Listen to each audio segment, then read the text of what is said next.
Hey, Justin here with Stay at Home Dads Podcast. Welcome to the place. I like to talk about a lot of different things that go on in my stay-at-home dad life. Things with my kids and my family, things with men's mental and physical health.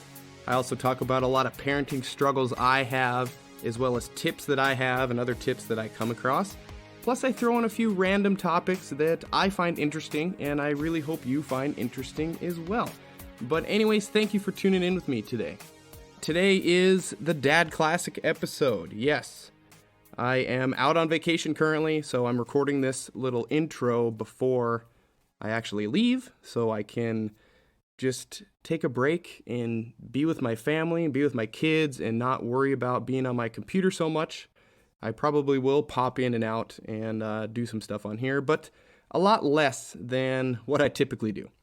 So yes, we're going to wind all the way back to probably 2 years ago, almost exactly 2 years ago, where I just started doing this show solo. I just started kind of doing it on my own since Andrew, my former co-host, had to step away.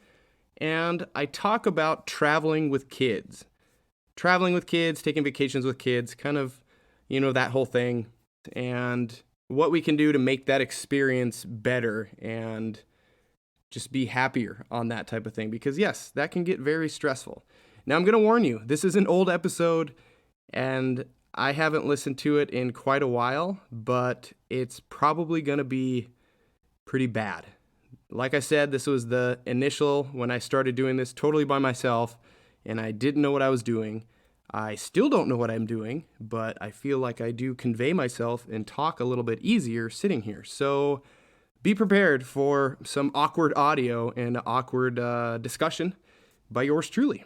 So anyways, I'll throw up a couple Dad Classic episodes this week and next week, and then hopefully I will be back at home by then and putting up some new content for you. So stay tuned for that.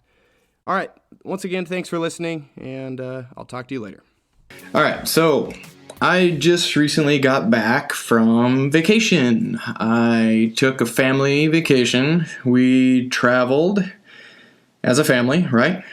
In a car for 9 hours. Yes, we drove up to Minneapolis.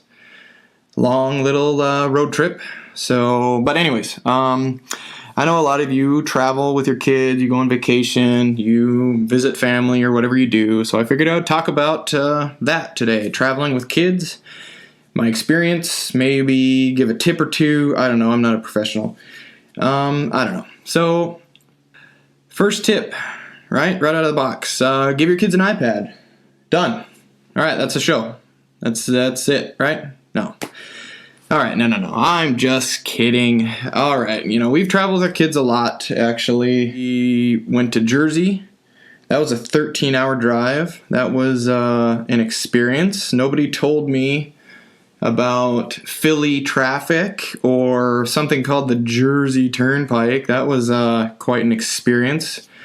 So that was supposed to be a 10-hour drive that turned into a 13-hour drive solely because of traffic. So that was not a good time. The trip was good. Don't get me wrong. The trip was amazing, but the driving was kind of awful.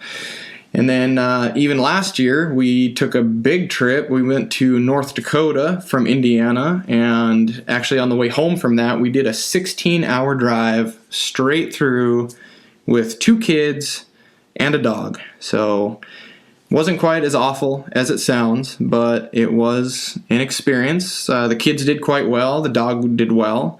I don't know. So traveling is just, it's hard. It's stressful to begin with. You add 1 or 2 little needy human beings in there, and the scenario really kind of changes. So actually, quick story. When we moved to Indiana, my wife was already here for her job. We moved out here from Vegas.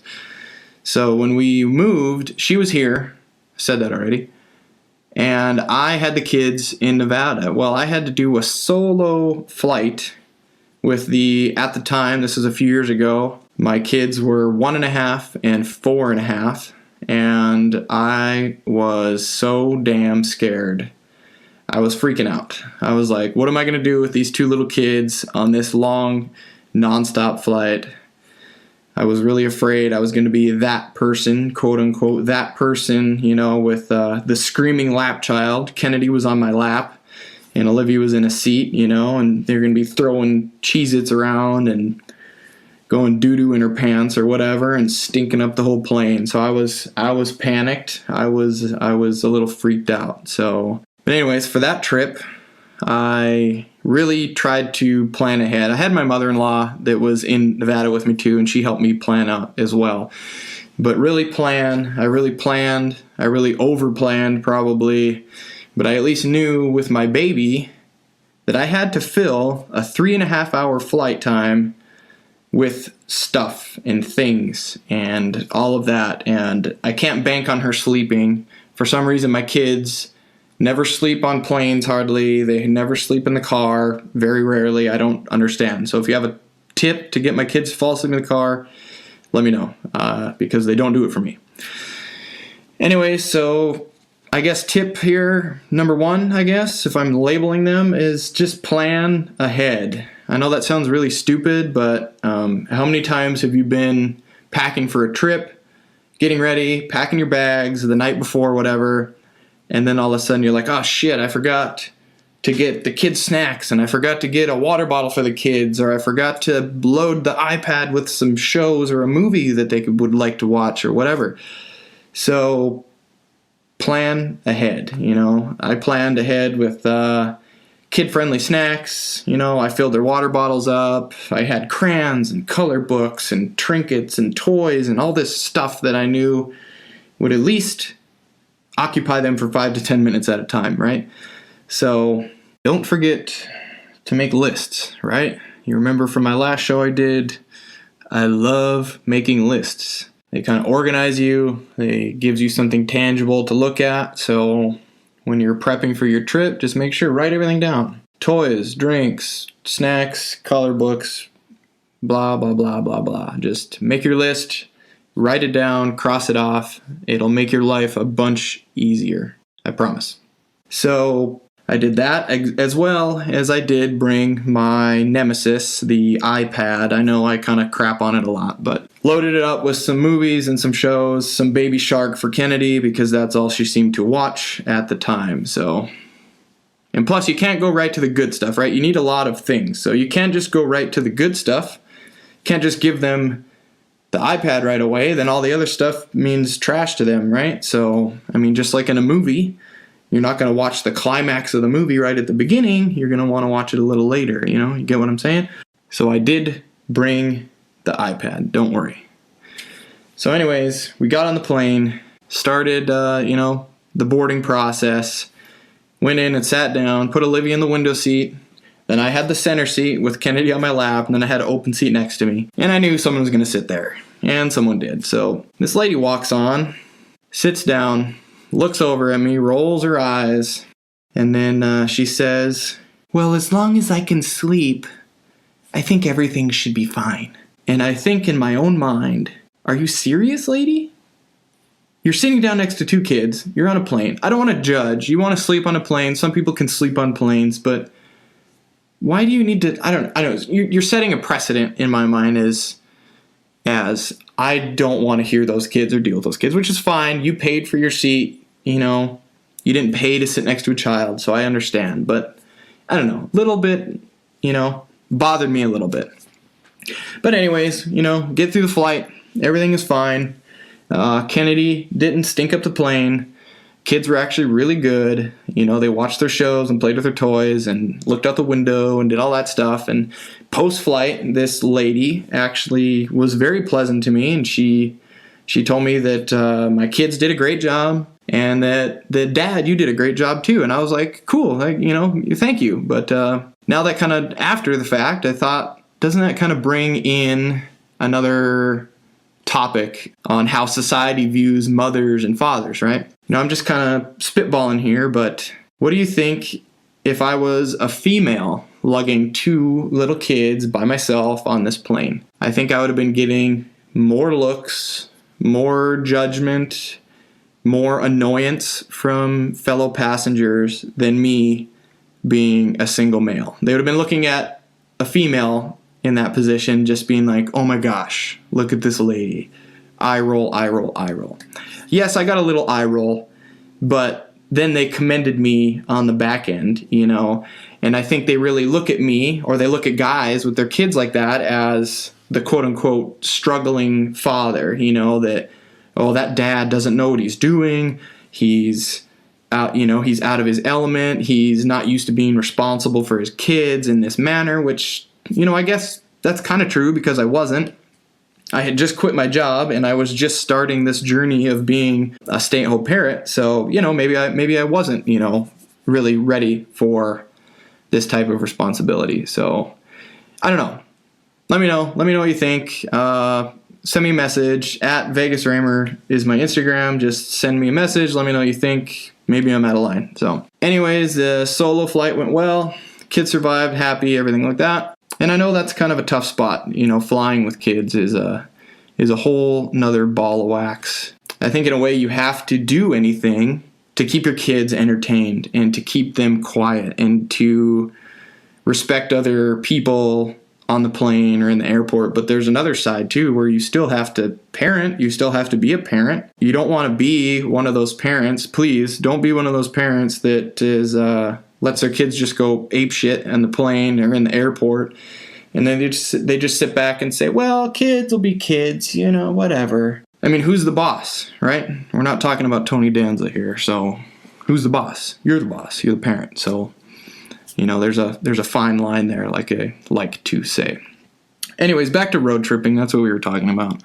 Road tripping is a little different, Road trip, you can be more of a dictator, I guess, but I don't know. Do your kids ever try to talk over one another? If you have more than 2 kids and they're older and they talk, and they try to talk over and over and over just to get louder and louder, and then all of a sudden your head feels like it wants to pop off your shoulders. But anyways, compound that inside a car. I dealt with that this last weekend. It's kind of loud. But anyways, same as flying. Prepare yourself. I think you can actually prepare a lot more.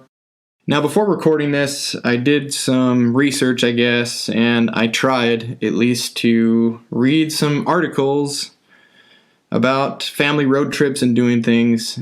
Some of them talked about playing road games and doing these interactive things with your family, and playing Slug Bug and playing I Spy and this and that. But come on now, let's be real.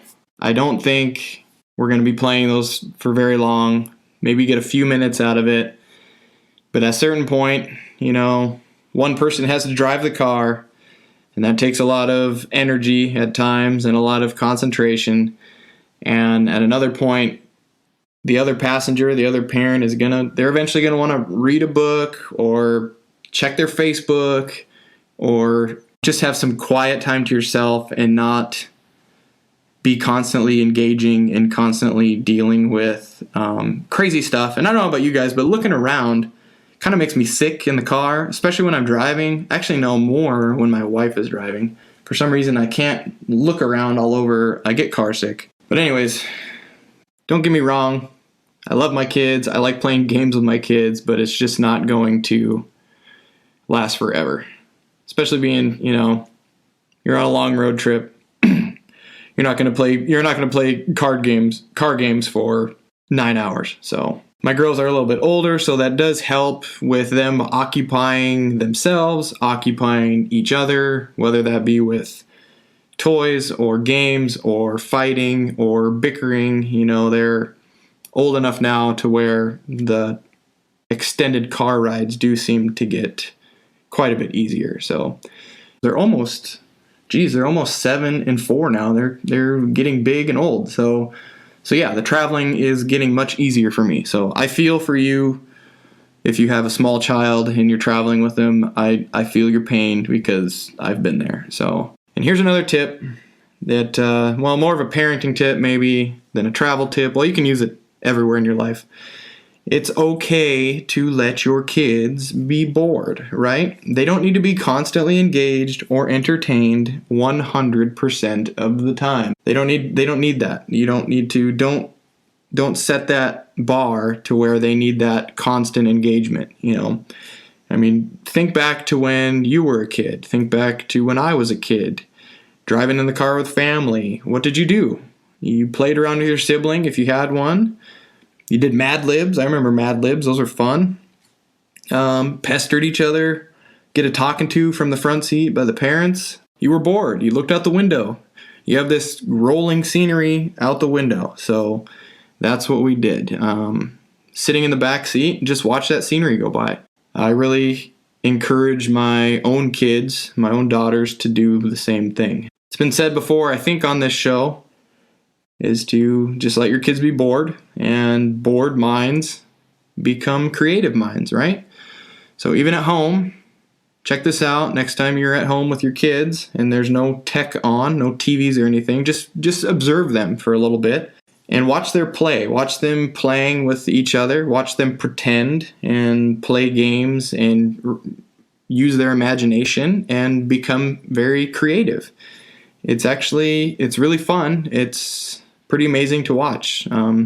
I've seen my own kids do it quite a few times when there's nothing on, including the TV. So, also, I like to shit talk the iPad a lot. I get it. It's not that I'm anti-tech or don't like technology. I mean, I'm on my phone quite often, more than I probably should be. I'm on my computer right now. So it's not that I don't like tech. It's just I know technology and iPads and phones are going to be in my kids' lives forever. And they're only 6. We got tech when we were in our teens or even 20s. So they have technology around them and they're 6 and 5 and 4 years old. So if I can limit that a little bit, not take it away, because it has its places and it has its uses, but if I can limit it a little bit or persuade them to do other things, then I guess I will. Anyways, I guess in some respects, I just have to tell myself to let certain things go, right? Maybe even with the iPad, I don't know, to let it go, right, Justin? Let it go. Things aren't that serious, right? I mean, things could be a lot worse out there in the world, so try to have fun in the car. When your daughter says she has to go pee, 15 minutes after you just stopped at a gas station, try not to get all pissy and angry. Try to just roll with it and not let it bother you, because getting all upset and angry is not going to help anything. Doesn't seem to change anything. She still has to go pee, right? So, and maybe stop at some of those roadside attractions when you're in the car. And I know that's hard to do when you just want to get to where you're going, but swing in there. Check them out. We drove by, actually, on this trip, we drove by the John Deere Museum in the middle of Iowa. And, well, we didn't stop, but we talked about stopping. That's a start, right?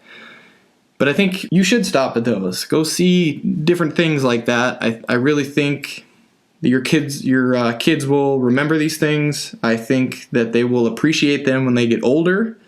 It'll kind of be a fond memory for them to look back on when they're adults, right? All right, so I think I'm about at my self-imposed time limit. To recap, I guess, prepare, over-prepare. That's great. Let your kids be bored. That's good. And just have fun. Kind of don't be so serious when it doesn't need to be so serious, right? So I know I'm not a parenting expert. I'm just kind of a regular schmo that likes to talk, I guess. So some real-life stories and tips, I guess. And we're all learning as we go, right? So anyways, thank you for listening. I appreciate you taking the time to tune in, and maybe I'll try to get some guests on here, some more opinions, and some more banter going once I figure out the tech side of things.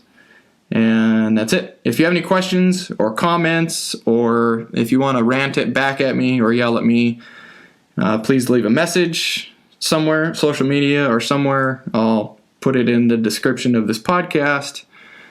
And that's it. So thanks for listening to Stay at Home Dads, right? Stay positive, everybody.